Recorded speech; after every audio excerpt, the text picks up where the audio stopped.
Okay, so it's official. Derek Carr is a New Orleans Saint, and among other NFL signings that happened yesterday, I thought I'd just go over them, do kind of a one-take video, and just give you my thoughts and look at everything that happened because there was a lot, and for the first time, we've actually got some real NFL news. So Derek Carr, a New Orleans Saint now. Jameis Winston is pretty much gone, and he's going to be there for the next 4 years.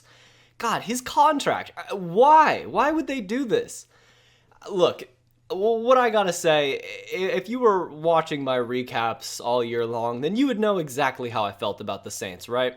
After every single game, win or loss, I would say, hey, that was a good win, but they should blow it up. Or that was a bad loss, whatever, blow it up still. Because I guess the case for signing Derek Carr for the Saints is, are you good enough to make the playoffs normally? Probably not. Are you better than the Eagles? Can you actually be a contender? Are you better than the Cowboys? No. But the Saints division is terrible, right? If the Bucks get like Lamar Jackson or something, then that could throw off the entire power balance of the division. But for now, the Saints have a good shot at winning it. So I guess with Derek Carr, is Derek Carr better than Andy Dalton? Of course he is. The goddamn red rifle is not really functioning anymore. So Derek Carr will be better than Andy Dalton. But what are you going to do with that? Like, let's say Alvin Kamara is fully healthy. He's back to his normal self. Somehow, DeMario Davis, Cameron Jordan can still keep going at, like, what are they, like 38 years old now each? Let's say their whole defense stays intact and everything goes well for them. They win their division. Are they gonna win the Super Bowl? They gonna even make it to, like, out of the first round? No, they're not. The Saints aren't going anywhere. And all of that with the fact that you still barely have a coach. I really don't understand it. I don't think Derek Carr is that big of an upgrade over Andy Dalton, Jameis Winston, or Taysom Hill. So, and like I said, that is coming from a Raiders fan here. So I guess to talk about the Raiders' perspective of things here, Derek Carr is gone. It's the end of an era. As a Raiders fan, I haven't watched a team without Derek Carr since 2014. So it's going to be really, really weird to see us actually not have Derek Carr at quarterback for the majority of a season. And, it's very bittersweet. It was such a weird thing with Derek Carr because if you followed his career, you were either on the side of, we need to get rid of Derek Carr right now, he's the problem, or Derek Carr doesn't have the weapons around him, and it's not his fault, the struggles he's been going through. And I flip-flop between that about every year. I mean, there was that one year where we had, Trevor Davis and Zay Jones as our wide receiver ones, and I was like, yeah, Carr needs weapons, and then I think he can, at the very least, get us into a deep playoff run. Then, we pick up Devontae Adams, Darren Waller comes into his own. And like I said, before when he had Amari Cooper and Michael Crabtree, he was great, but I think what's very important to realize with Derek Carr, for you Saints fans as well, ever since that injury in 2016 when he broke his leg, he's not the same guy anymore. And the best you're going to get with Derek Carr is you'll get a game where he manages it perfectly, he's efficient with all his passes, and you're like, hey, we got Aaron Rodgers on the team now, and then, hell, maybe the next quarter, he just goes right back to being Nathan Peterman. He's so inconsistent. He's so inconsistent during the majority of the time he plays, and that's just what you're going to get with him, right? So for the Saints, back to that, I don't understand what you're doing. The goal might just be to sell seats, but what is Derek Carr going to do for you? It just doesn't make sense to me. It doesn't make sense, and you're paying them way too much. That's my thoughts on that, and I think that's the average opinion. As for the Raiders, you'd think that we would take a normal young quarterback, right? Just get one in the draft, but there's no predicting what the Raiders are going to do in the draft. I really don't want Aaron Rodgers. I would rather I wanted to blow it up last year. I wanted to get rid of all the assets we had, cash in, get some draft picks, but we went out and got Chandler Jones, and we're trash anyways, so we're stuck. But as for the other moves that happened, we got Tony Pollard getting franchise tagged by the Cowboys. That sucks for him. That really sucks for him.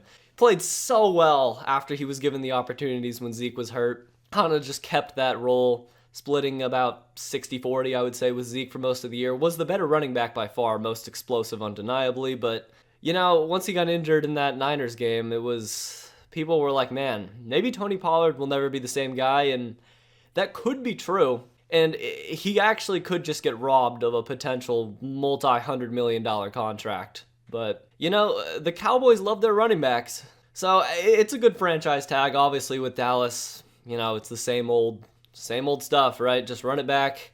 Hope that things are different. I guess just hope Micah keeps getting better and he can carry the team. But that's all you got there. I mean, Josh Jacobs got franchise tagged, which was pretty much expected. If you could get the franchise on him, then you'll take it. But the big move that actually, I kind of felt like it was going to happen, but at the same time, I'm still surprised. It's Geno Smith. He was signed to a 3-year, $105 million contract with $52 million in the first year. I mean, first of all, good for Geno. Great for Geno. I still can't believe it. Geno Smith is now good at football. If you would have told me that 4 years ago, I would have slapped you in the face. But good for Geno. He got his money. But you gotta wonder, does his timeline really fit the rest of this Seahawks team, right? You got Tariq Woolen, you got Kenneth Walker, young guys, and then you got older dudes like DK and Tyler Lockett. Not old in DK's case, but, not in the same youth level as the other dudes. So, is Geno going to be better? I definitely was surprised by how he was in the latter part of the season last year. I kind of thought that he was just going to kind of be this little roller coaster season. But no, he had a little bit of a dip there, I'm not going to lie, in the second half. But then, in the Niner game, he played pretty much perfect for the first half, and then, things fell off the rails. But he surprised me for sure.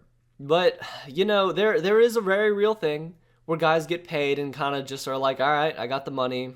I guess that's about it. But this also pretty much tells all of us that Seattle's not going to take a quarterback. They're not taking a quarterback in the draft. They're going to say, hey, Geno's our guy for the next 3 or 4 years, however long we can continue to build around him for.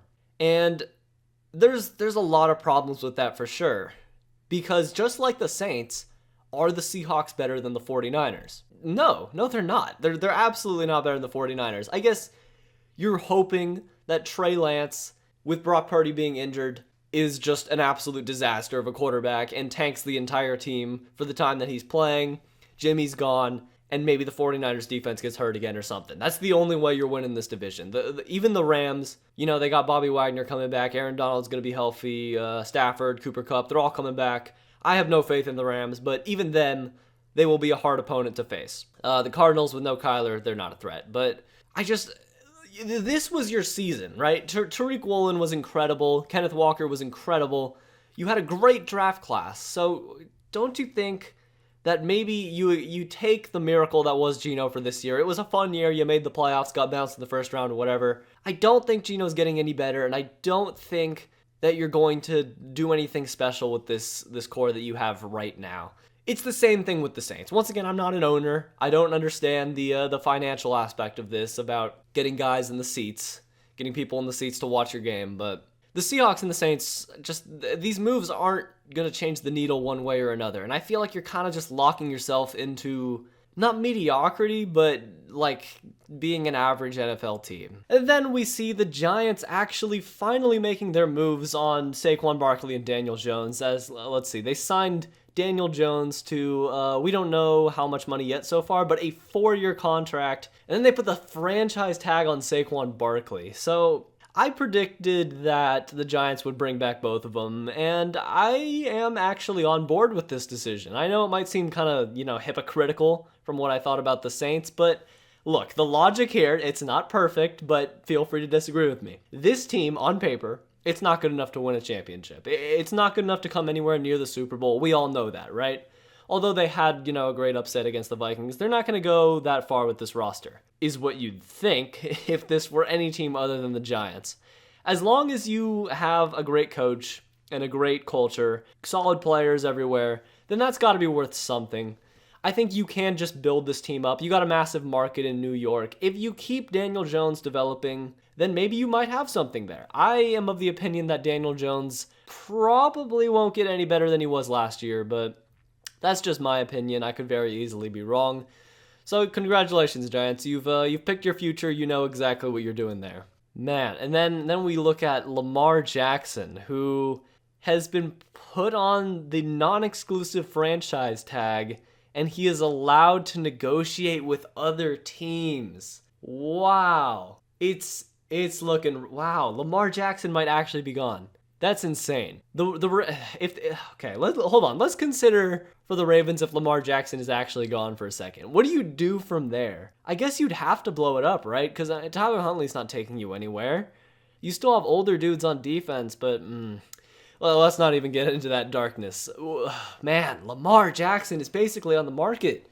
If he goes to the Buccaneers, then take back everything that I said to the Saints, but bombshells are coming, and they're only going to get heavier and heavier as the season goes on. So I guess strap in, and if you like these little 10-minute long recaps or so, then tell me, because I do plan on making more like this just to keep you up to date with the news. But this weekend I got a long video coming up on the best quarterback season of all time, and I think instead of doing multiple videos a week, I'm just going to do one super high-quality video a week if that's good for you. But anyways, until next time.